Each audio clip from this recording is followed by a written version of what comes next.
We sit down today with Coach Werner Koekemoer, rugby player, charity boxer, powerlifter, and coach. We chat about Koeke's career, how he got involved in the sport of powerlifting, what it means to him, why it's so special, some of the adventures he's had within the sport, and where he's planning to go in the future. As a coach, we discuss why he knows the sport is so valuable to the youth, particularly as well to young men starting out in primary school and in high school, the value of training for safety, the value of training to build self-worth and self-esteem and self-respect. And as Coach Koekies says, it's about consistency and the value and lessons that brings. If you've got young kids that you would like to get involved in sport, particularly in rugby, this one is for you. We touch on the aspects that powerlifting brings in terms of keeping young athletes safe. Welcome to Coffee and Conversations with Champions. I've got to add, this was one of my favorite conversations. And this is the Powerlifting Edition. Is jy gereed? We are recording. We're up and running. Koekies. That's it. Welcome. Thank you. Thanks. Cool. Okay. Thanks for inviting me. No, my pleasure, man. It's awesome. Listen, we've been causing enough chaos over the years at the powerlifting comp. So wanted to just chat to you sort of about you and who is Coach Koekies. Yes. So Werner Koekemoer. Yes. Okay. And rugby coach, contractor, powerlifter. Give us a little bit of a background as to who you are. So Nick, I started with in my rugby years. I played the rugby from. Actually, we were yesterday at a rugby venue where I actually started my primary school. Sure. So okay. we went and visited the primary school. Yeah. And that's where it all started. Grade 2. Okay. That years. Let me just turn this because it's driving me mad. People know my OCD. I was like, Mildersdrift Laerskool. It used to be an old little farm school, which is now a very big school with Federbrook and everything, all the developments around. So that's where my career started with rugby, grade 2. And I just carried on playing for 28 years till I was 34. Okay, and went back for a little bit after that to play some tens again. So it's 28 years plus 2, I always call it 2 more years in the tens. And I finished at Tshwane at the Loftus Versveld was my last run on that. Right. And then I said, okay, now that's me now. And then I started from there. Obviously, I went. There was a charity box event that I created with my one friend. His son was diagnosed with cerebral palsy. Okay. And we ended up. I did exactly what you'll see with the movie The Boom. Yes. And I was this general guy, and I see today everyone goes for the boxing, but I then went and I did the 8-month boxing time. And at that stage, actually, Hink and Graham approached me and said, listen, don't you want to get involved in the powerlifting? I'm busy with the boxing. Yes. So from there onwards, I said to them, no.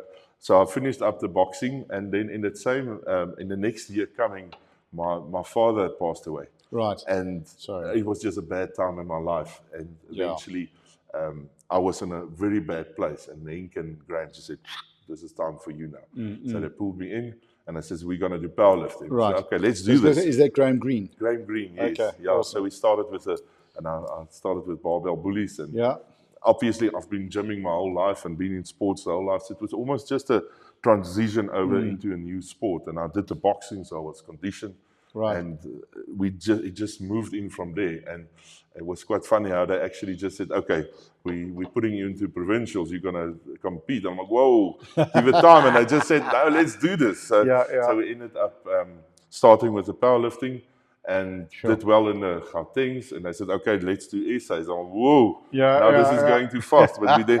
And from there onwards, the rest is history. I'm in the powerlifting now. So. Yeah, you make a coach happy, you've got no chance. Exactly. You're competing whether you like it or not. Exactly, but me and Hink is also coming many, many years. I think we over 25 years of friendship as well. So I knew him for many years. So so it was nice, and it's actually a nice environment. Graham played rugby with me as well. Okay. Yeah, so it was 2 friends that pulled me into this, and from there onwards, I mean, powerlifting has just been part of my life. Okay. So, and bullies is very much a family. Absolutely. I think that's something that they're very focused on. Absolutely. They I think that's the nice thing about it is the bullies is over years, and I mean they're very big, but But although being big, it's just they always pull you in. It always gives you that homely feeling as well. So 100%. Now, you also represented South Africa. Correct. Yes, I did. We went to Kazakhstan in 2022. We went to Kazakhstan for the bench press competition. Ended 8th in the world, so very cool. Tough. Learned a lot of lessons, made big mistakes, but also it was just absolutely a changer as a lifter as well, coming back. What was that like being in Kazakhstan? You know, it's a very nice place. It met all my expectations and even more. You know, it was a good country, very organized. Everything was nice. I made good mates there. Even my one friend, I've got his Germany shirt on today. I met there, and he actually came through to South Africa last year. Right. And he competed here, and he stayed over by my place as well. Okay. So that was a nice thing about making mates there. And even if I've got a friend there, Ali Bek, that's still in Kazakhstan. Great people, but like I say, you know what? With the moment you start competing on that level, the margin for error is so small. Yeah. And if you make a mistake, you get punished for that. Yes. But absolutely. And also bench is only 3 attempts, right? That's it. You don't have the 9 attempts of the 3 lifts to fix. Exactly. What was demanding on that stage was obviously it was in COVID, so there was a lot of things happening around it, and so we had to adapt to a lot of things. But amazing trip. How difficult was it to get John Crane to wear shoes and not sliders? No, we couldn't guess. You had to bring that one in. John, sorry about that. Hi, John. Hi, John. No, we had to bring that in. No, John always wears his slops. But amazing, talking about John, I mean, John and Hermanes, brilliant guys. I mean, it's just absolutely, it's stunning guys. And even still today, it's almost like a brotherhood that you create by being there. Amazing guys, amazing lifters.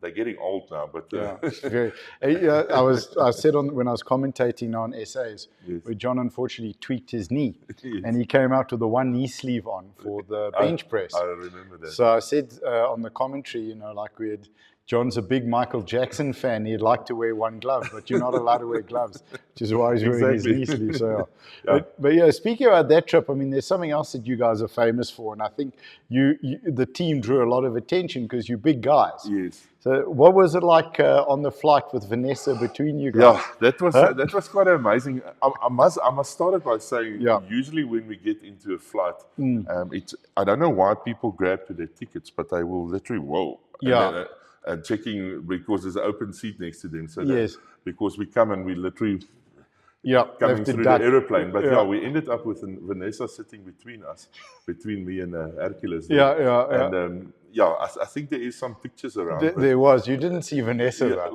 because your guys' shoulders are basically. We were sitting there, and as well on the other side of me was the alley. Even in the connection flight between Doha and Kazakhstan as well, me and Hercules were sitting across each other. Now, obviously, when they come through the passageway, it's like, oh, guys, can you move? And then we'll move around, and they'll pass with the trolleys, and then we'll move back. But Vanessa was stuck between us. So that was.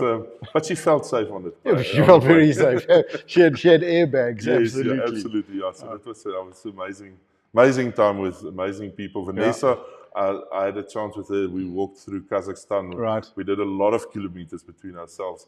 And she's a real fiddle going through everything, watching, and I just followed. And amazing. We saw. I thought you were security. Exactly. I was her security. Absolutely. But she was. I mean, we literally saw so much of Kazakhstan and the rawness of Kazakhstan. Not just on a bus doing. We went into a market, we went into the playgrounds, we went into some amazing places, seeing how they handle their meats, we went to a very nice place, and I'm really a big guy like me, I'm a chocoholic. We went into a chocolate factory there. Huge chocolate factory. And actually, as you approach it's big blocks that you walk, I mean, it's a city, so you're walking through and you just get this sweet smell coming through, and I was like, okay, here's something going on. So we checked on the map. We said, okay, there's a chocolate factory. Sure. And we bought the most amazing chocolates there. Okay, Some of it I brought back, and then some of it didn't make it back. Some went for pre-workout for Yeah. the comp. So Okay. that was very nice. It's a good pre-workout. Absolutely. No, I'll do that. I'll do that any day again. 100%. So Yeah. yeah. So now Kazakhstan, really great stuff. Great, Oh, great okay. people. Great place. I'll go there any day. Okay, 100%. That's awesome. So you touched on brotherhood in powerlifting. Yes. And I think that anyone who's involved in the sport immediately understands that brotherhood, sisterhood, family, Yes. community. What does that mean to you? What does that represent? So we're talking to people that perhaps don't know the sport, Yes. don't know powerlifting.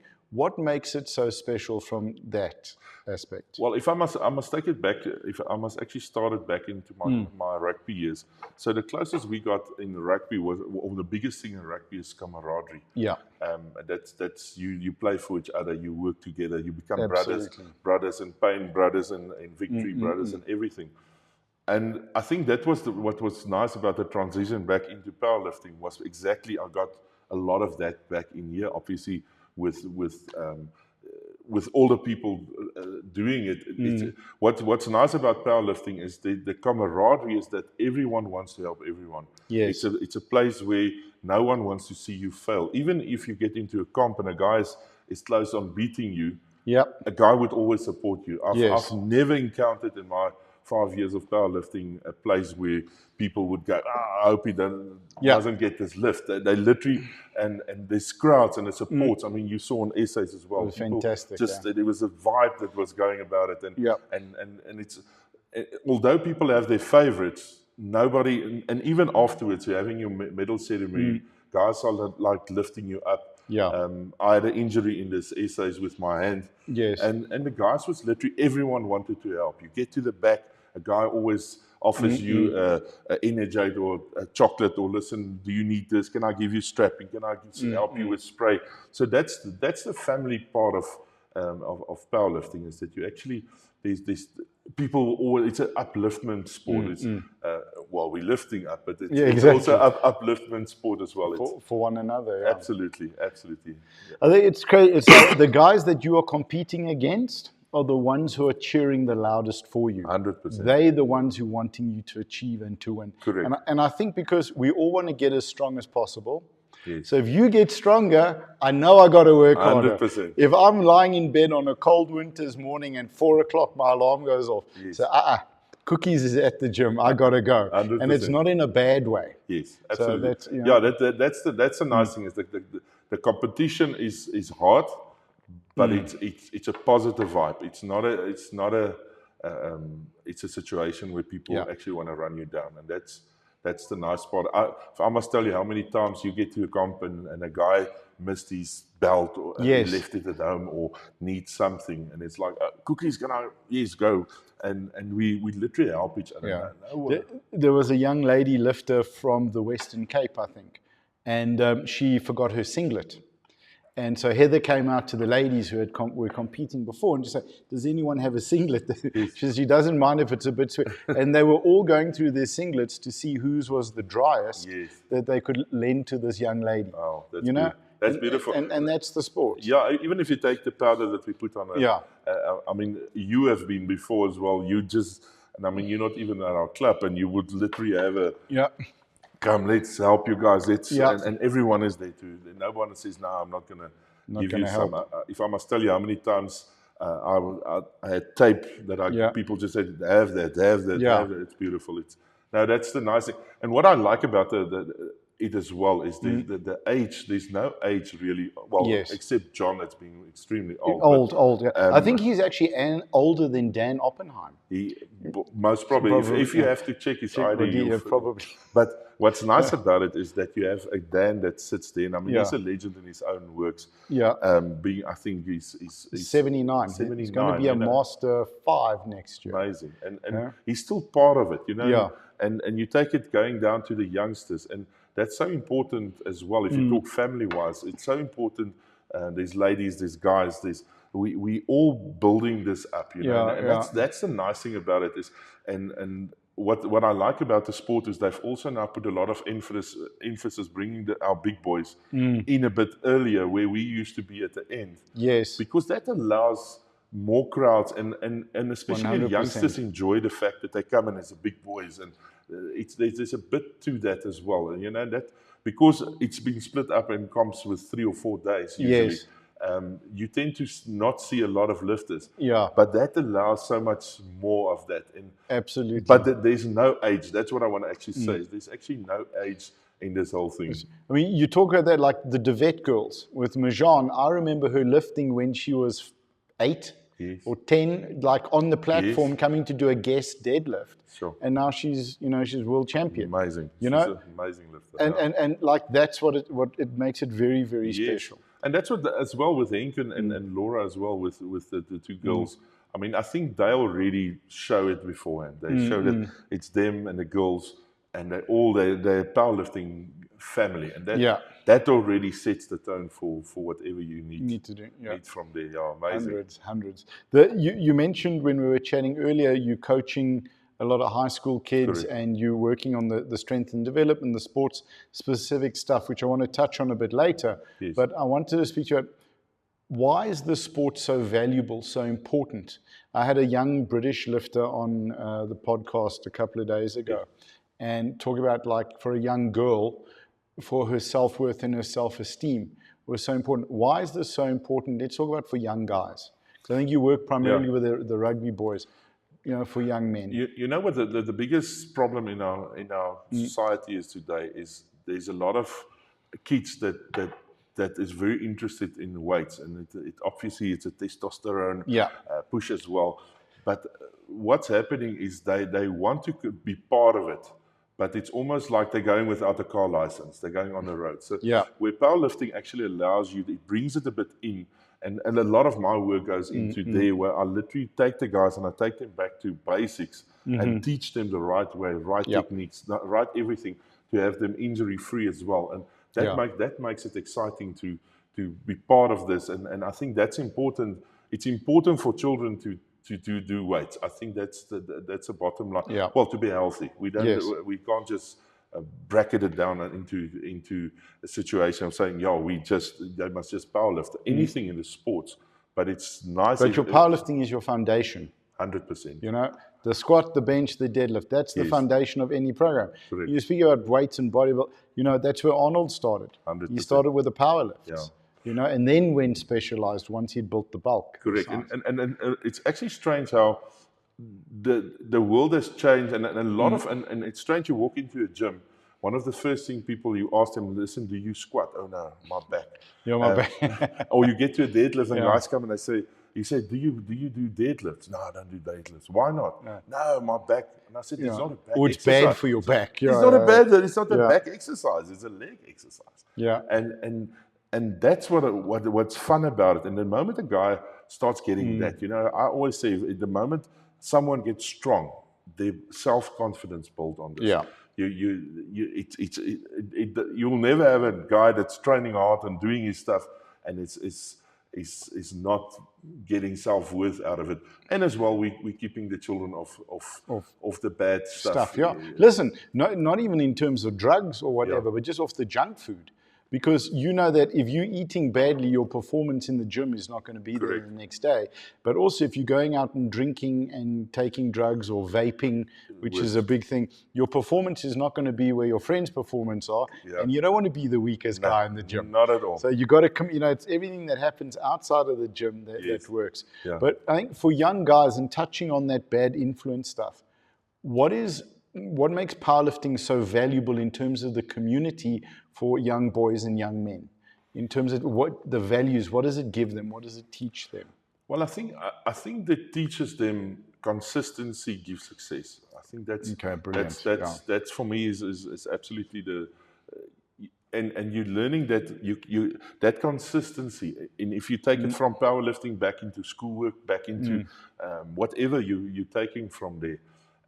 I always call it any sport is an art, and any art form has got a certain discipline. Art equals discipline. Yes. So discipline ends up you coming to train, but you make sure the gym is clean afterwards. Yeah. You coming to train, you start looking after your body. You coming to train, you start looking on the inside of your body, making sure the food's in the.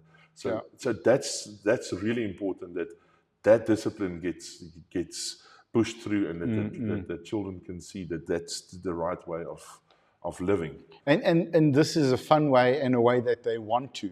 100%. You're not forcing them to do it. Yeah. I think we grew up in the era sort of Schwarzenegger and Stallone Yes. and Van Damme. Big Yes. big is what you wanted to be, Yeah. not the lean, sick. No one was worried about a six pack. No, we just wanted to be the biggest like in the gym. Correct. And I think there's value in that. But strength is a great yardstick, and the weight that you can move is a great measure. When you talk about consistency, you keep training, your numbers will go up. 100%. Looking in the mirror might be aesthetic. It's determined by how you're feeling on the day, your fluid retention, but your numbers don't lie. Never. If you don't pick it up, it's not going to pick itself up. That's it. So that I get a lot of inquiries about the powerlifting, where people then say, okay, but how much you lifting on this? And I say, guys, you are forgetting. Yes, the competition is, for me, the comps are always a showcase of what we've been doing. 99% of your work is in a gym like this. Yeah. The 1% is on a comp, and that's where you get your well done. That's great. But the thing with that is that you need to work with what you've got. And although we think it's a family thing, and although we think it's a personal thing as well, it's a thing where very much so. You're learning a lot about yourself. Yeah.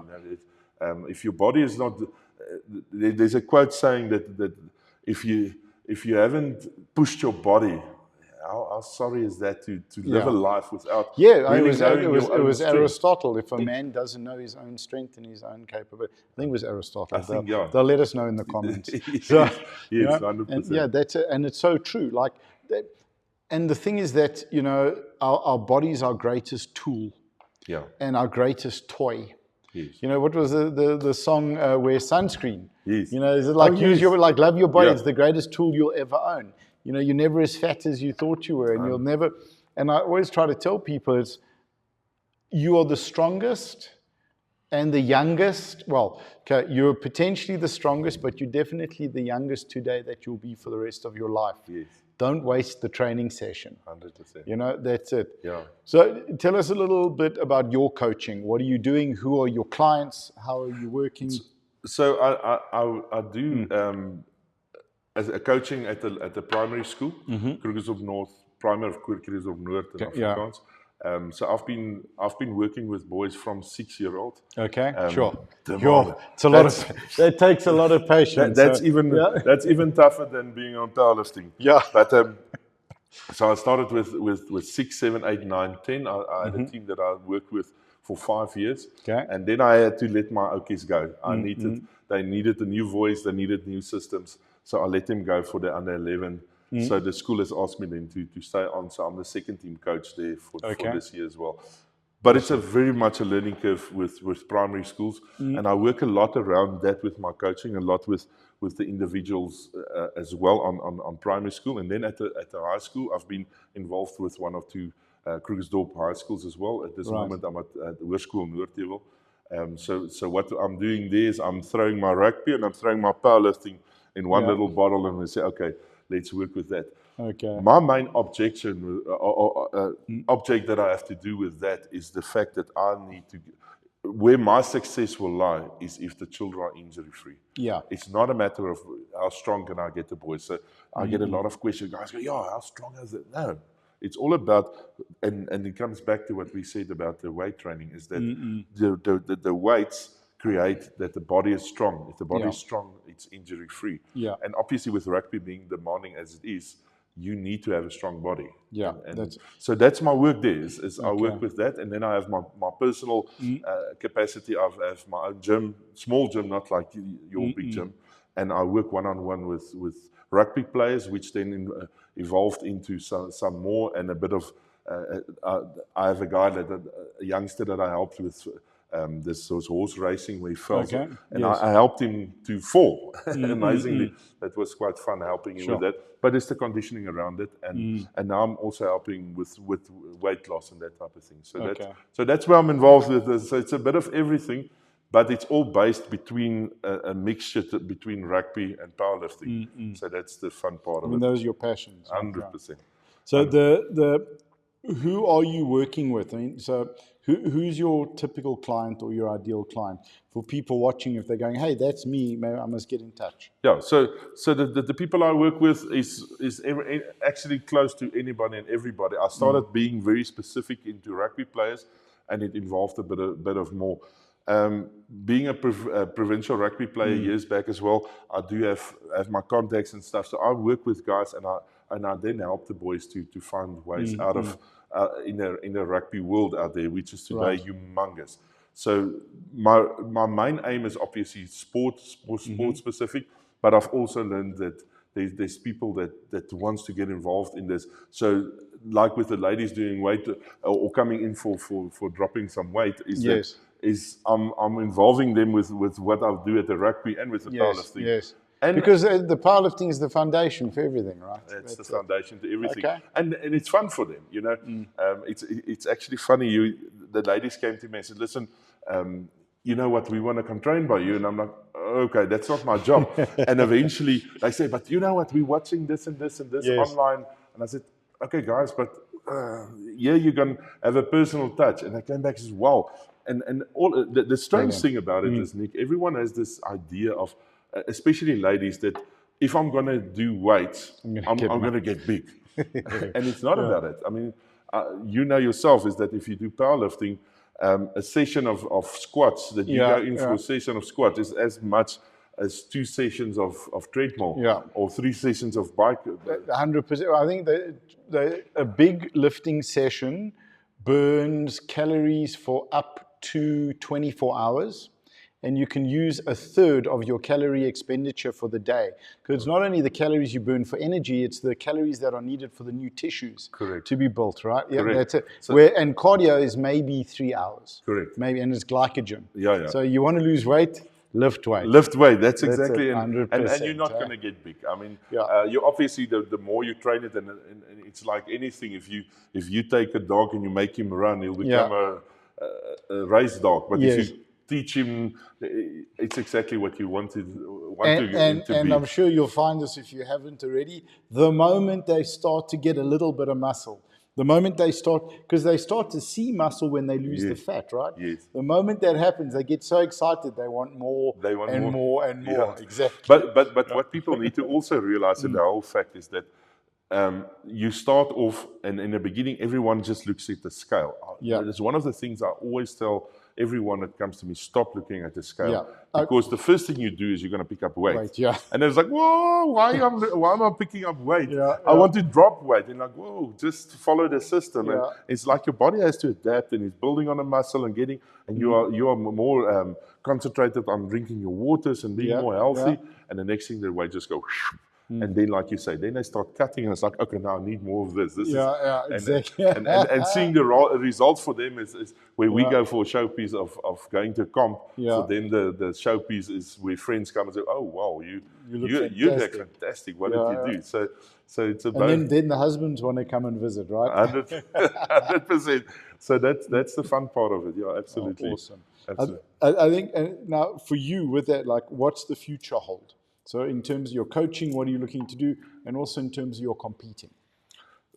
Let's start with the competing part. The powerlifting, I obviously want to keep going with. I've got another, well, I don't want to say too hard for John, but I think I've got 2 years left in my Master 1. Which would be then at 49. I'm 47 now. Yes. So in my year of turning 50, then I'll obviously have to move on to John's. But by then he will be Master 3, I think. Yes. So then, so that's my Master 33. 33. John, sorry. But in any case, so I obviously want to do my last year or two of Master 1. I really want to be very competitive. I had a very big injury on my arm. I snapped off my bicep in comp. Sure. When now? 3 years ago. Okay. So that is also part of a nice testimony how I got from there. So I saw now you also tweaked a bit in this comp. Yes, but that was on my second bench. Yes, yeah. So it's to compete and be back to a nice That's thing. fantastic. And then from there onwards move on to Master 2.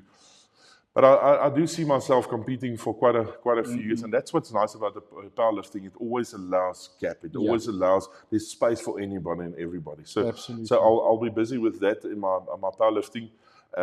There's nice internationals coming up now, so I want to be part of that internationals. That's in South Africa local. We got 3 fantastic comps coming up here. Huh? So that's beautiful. So we can try and 4. I think it's 4. Yeah, we got Asia, Africa, Pacific. Yes. We got Africa champs. Yes. We got Masters and Commonwealth. It's 4. Sure. And it's actually double up if you do your bench on the one side and you do your 3 lift on the other side. And you can actually just run across. You don't even have to go around the back. Yeah, you just book in a day longer. Bar loaded. Okay, and bar loaded. So that's where I'm standing with my powerlifting. Okay, I think awesome. I'll try and be competitive for quite a numerous years still. Okay, awesome. Coaching wise, I would really want to step up with my rugby side of it. Is to get back into provincial coaching or higher levels than that.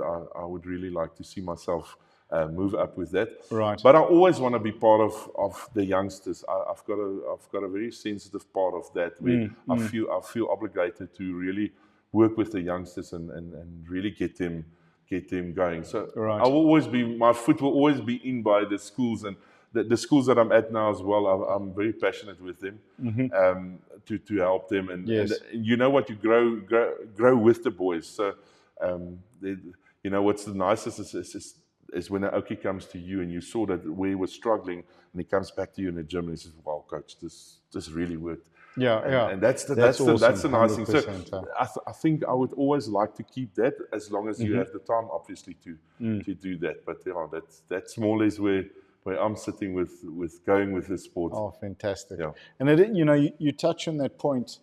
The sport is incredible and coaching is incredible because it does give you that opportunity. Just through something that you tell someone, you can literally change their life. 100%. They realize, hey, they tried a technique, they won, or they placed, they got a podium, and it's really powerful. It's incredibly valuable. Being a coach, and it doesn't, if it's in powerlifting or even in a rugby. But what I can say about being a coach is not so much about the sport itself. Coaching is a very passionate thing for me because you're the bearer of hope. Yes, I love that. And strange enough, just a boy hearing you say, "But well done for what you did," or "I know you can do this," or "Great doing that." It's almost like they run afterwards to say, "Coach, did you see that? Coach, did you see my tackle?" Yesterday, my boys running to me after the game, "Coach," and they buzzing, and that's what it's about.